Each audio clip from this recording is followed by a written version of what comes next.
15 degrees C. All clear, good to go racing. And it is Davo Johnson who leads us off. Dean Harrison to the line.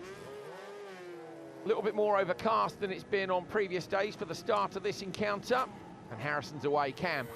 Yeah, he's off to a strong start. We've seen Dean on the podium in each of the races so far this week. What can he bring to the Superstock race this afternoon? On board with him down Bray Hill. Look at this, it's absolutely brutal. Through that compression at the bottom. Wait for Agos, there it is. Hickman definitely looking for better results. 2 P2s is insanely good, but by his standards, it's not where he wants to be. Oh, and Josh Brooks, well, that's not a good omen for Hickman because the FHO Racing Machine's pulled over at St Ninian's on lap 1. That is barely off. There it is. That's where he's pulled off. Hickman won't have seen that, so it's not going to play on his mind too much, Cam, but that's not ideal. It's super bad luck for Josh Brooks. He's been away from the TT for 5 years. He's back. He's showing a lot of promise, improving every session during qualifying.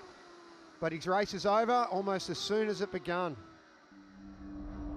Well, Dunlop. So Dunlop has caught up with James Hillier. Want to dispatch him as quickly as he can.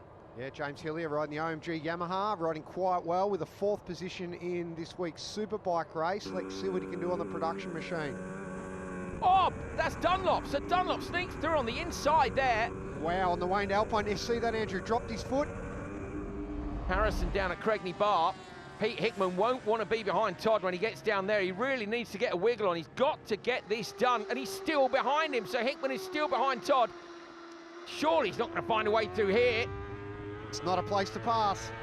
Oh, but he does. Up the inside, Hickman gets past Todd. So Hickman exiting the pits and heading down towards St Ninian's Crossroads. Cam, a much shorter stop than normal, obviously only half a tank of fuel, but there are all sorts of rules about the pit space, about how quickly that fuel can go into the bikes. Yeah, that's right. It's just a gravity-fed hopper. That also creates safety, as long as being a long-standing tradition with the TT. It slows everything down for the pit stops where they do make a rear-wheel tyre change. It gives a chance for the mechanics and the scrutineers to eye over the machine in pit lane as well.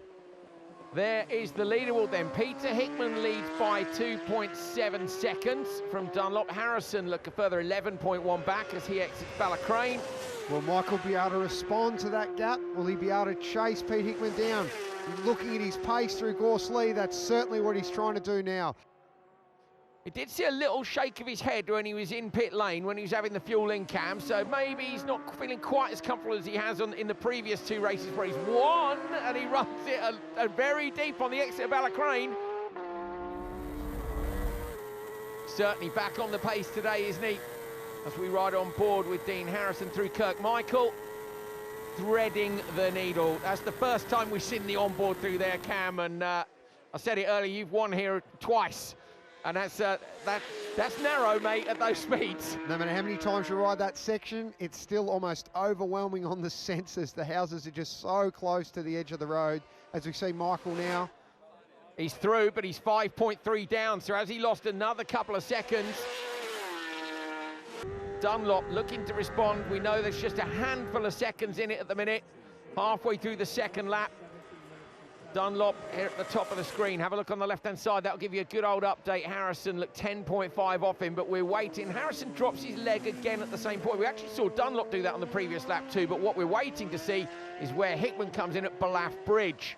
So where is he? And he's at 7.5. He's nicked another couple of seconds, Cam. So on the first lap, it was like 3.2, I think, when they came in, 2.9 when they went out.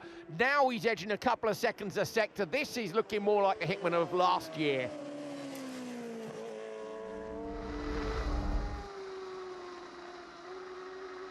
On board with Hickman now, and he's already onto the back of McGuinness. So going to try and find a way past John McGuinness, and McGuinness lets him go straight away. Nicely done.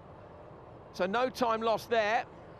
No, nice drive. He got the run and was able to just draft past very cleanly as he works his way up through Guthrie's over the white lines there. Nice wide entrance.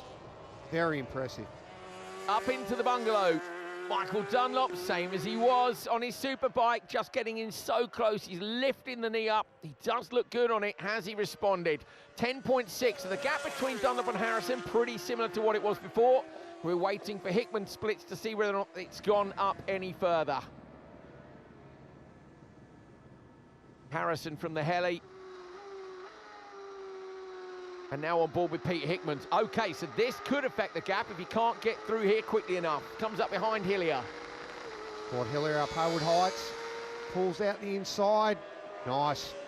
That's pretty much as easy as you could ask for. And the gap cam is up to 11.8, so no time lost with those passes for Hickman. Back now to Harrison out front, and this incredible, look at this.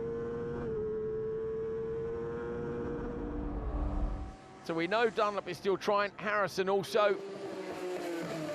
Will Harrison be happy with 3 P3s? How could you not be? I mean, he'll want to be further up the podium, I'm sure, but very respectable finishes against some incredibly tough competition. Great to see him pushing so hard. Love seeing Harrison off the line. He's always so aggressive off the line, blacks the throttle hard and then gets going. Dunlop still looking smooth, but at the minute, the lap times are going the way of Pete Hickman. As we say that, Hickman's caught in traffic. So Hickman's in traffic. This could, oh look, he's 17.1 seconds up the road. They can now, if he wants to, he can actually take his time to pass the likes of Dave Johnson.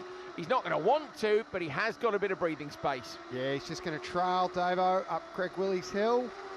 He'll probably slip out, draft on past, then Cronkravati straight. As we watch here, he'll definitely want to get past before they end this straight and head into the next technical section. Yeah, he waits, doesn't he? Waits for the bit where he knows he can just pull out to the side. Nicely done.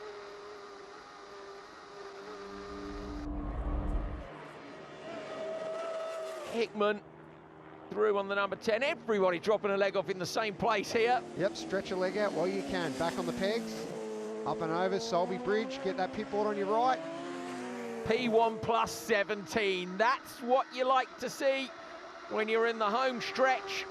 Just the mountain still to come. There are a lot of miles, but plus 17 is just going to make you feel a little bit easier about things. Yeah, but that's also challenging for a rider because you've got that gap. Do you back off? When you back off, that's sometimes when you make the mistake. So as a rider, generally you just tell yourself, next corner, and the rest takes care of itself. You remember last time Hickman was coming through here, wasn't he? Waving at the crowd when he had a big gap, and he got told off by his dad. He said, didn't he, after the race? He's like, I got told off mostly by my dad. So yeah, keep it lit, no relaxing. Never take your eyes off the prize. Dunlop up to Ramsey Hairpin for the last time in Superstock today. Can Pete Hickman take his 10th TT victory here and stop the Dunlop dominance? Yeah, look at Pete up the mountain. I just think he glanced at, look, he's looking over at the helicopter now. That gives us an idea that he's quite comfortable where he is in this race. But you can see visually how hard he's still pushing. He hasn't backed off a bit. Harrison too. Harrison like to see Hickman's eyes through his visor, and he's wearing the mirrored visor, can't see in at all, but we've been looking right into the eyes of Harrison, who is trying so hard. Riding brilliantly. Whoa, oh, big wheelie. Wheelie now, Andrew, that has answered the question that was on my mind. Will Pete go for the Superstock lap record on this final lap? But no, I think with that big gap, he's probably just going to play it that little bit safer and bring it home. So if he was going for that lap record, I doubt he'd be throwing wheelies to the crowd. Big gap, big wheelie. That's how he's feeling it. Gone up by another couple of seconds. Dean Harrison crosses the line to take P3 for the 3rd time at this TT. Hickman exits Bedstead as Michael Dunlop will surely be crossing the line. Here he is, over the line, P2 this time. Now Hickman on to Glencrutchery Road, and this one is going to be win number 10 to match his race number. A fantastic performance, and we can't wait to see the battle between him, Dunlop and Harrison for the rest of this TT. Peter Hickman then takes his 10th TT victory from Michael Dunlop and Dean Harrison. They've locked out the podium in all 3 solo encounters. Todd, Hillier, Coward, and a great performance by Cummins for 7th.